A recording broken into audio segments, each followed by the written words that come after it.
So you shifted over to St. Joseph. And you have obviously done the consecration to the Blessed Virgin Mary, the St. Louis de Montfort consecration. So tell us about why it is you felt called to really make it more, not just available, I mean, universal, this consecration to St. Joseph.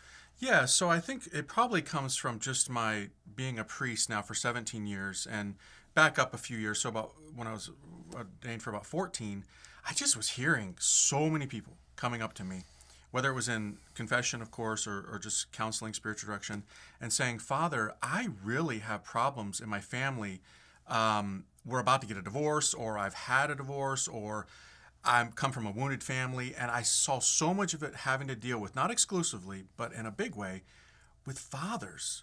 Right. And I was just like, we've got a serious problem here. And then I read studies, even sociological ones, not necessarily coming from the church or anything, that more than half of all marriages today are ending in divorce. Right.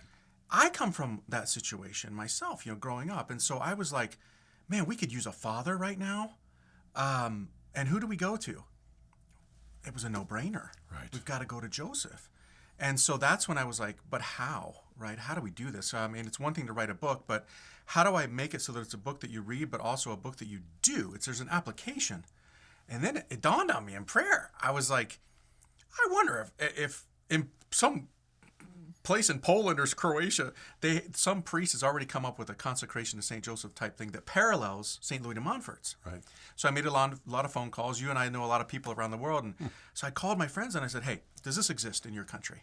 They said no. All of them said no. But every single one of them said, Father, that's a brilliant idea. It is. And that's how it came about.